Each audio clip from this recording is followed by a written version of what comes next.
Shalom, bien-aimés. Aujourd'hui, nous allons parler des autels. Qu'est-ce qu'un autel? Le Saint-Esprit m'a parlé de la réalité de l'existence de la puissance d'un autel. Il existe 3 types d'autels. 1. Autel matériel. Monument, statue. 2. Autel vivant. L'homme ou un animal. 3. Autel d'alliance. Le sang. Les monuments et les statues bâtis dans certains territoires sont pour beaucoup les lieux de contact des entités spirituelles. Ces entités spirituelles sont pour la plupart à l'origine d'un certain type de modèle de vie constaté dans certaines localités.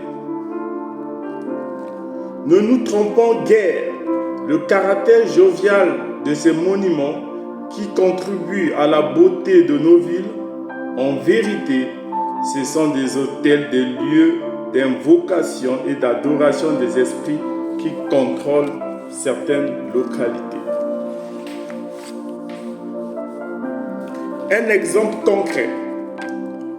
Dans une ville française, Bois de Boulogne, une activité appelée prostitution règne depuis plusieurs décennies. Est juridiquement et socialement établie au sein des mœurs, comme pratique officiellement reconnue. Mais en réalité, cette activité est le résultat de l'influence d'une entité impure qui est alimentée par un autel pour attirer plusieurs à adorer cette entité impure chaque fois qu'il y a relation sexuelle illicite avec une prostituée. La légalisation de la prostitution dans cette localité de Bois de Boulogne est bel et bien le résultat d'un esprit impur alimenté par un autel.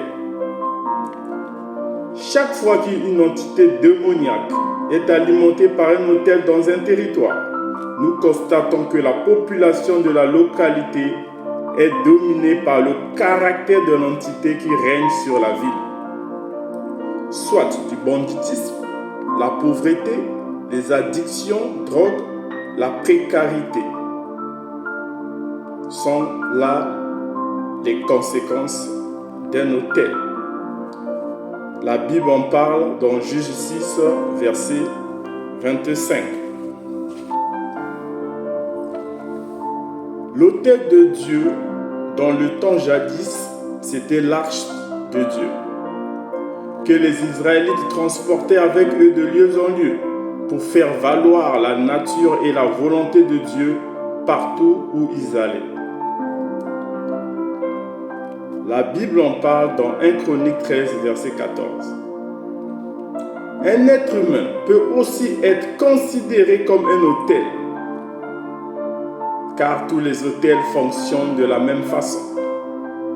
Si un homme accepte volontairement de bâtir sa vie sur le règne et les pratiques maléfiques du diable, naturellement devient un agent du diable, un point de contact pour les œuvres des ténèbres. Le diable utilise l'homme pour invoquer des malédictions, des infirmités sur d'autres hommes. La Bible nous en parle dans 2 Thessaloniciens 2, verset 9. De la même manière, un homme devient un autel de Dieu lorsqu'il meurt pour sa volonté, ses désirs, ses ambitions personnelles et accepte de vivre pour Christ. Alors il devient un autel pour les desseins et le plan de Dieu sur la terre. Matthieu 16, verset 24. L'autel d'alliance. L'autel d'alliance est bâti par le lien de sang. il est important à un homme de faire attention à ses fréquentations.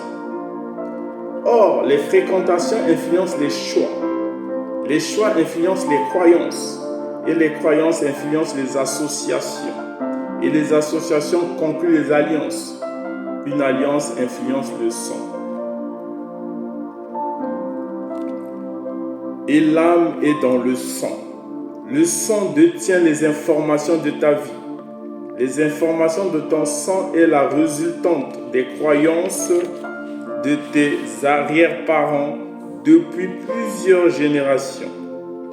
Si un hôtel a été bâti par un grand-parent, cela aura de l'influence et de l'impact sur ta vie. De la même façon, Abraham bâtit un autel à Dieu. Il trouva Abraham irréprochable.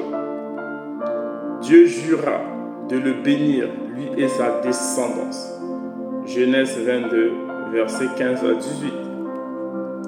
Et le roi de Moab, pour sortir de l'étau contre l'armée d'Israël, il prit son premier-né et il offrit en sacrifice pour alimenter l'autel. 2 Rois 3, verset 27. En conclusion, dans tous les deux cas d'un autel, celui qui pratique la magie, l'occultisme, la sorcellerie, ce sont les agents du diable et les points de fixation des œuvres des ténèbres, appelés spirituellement un autel vivant.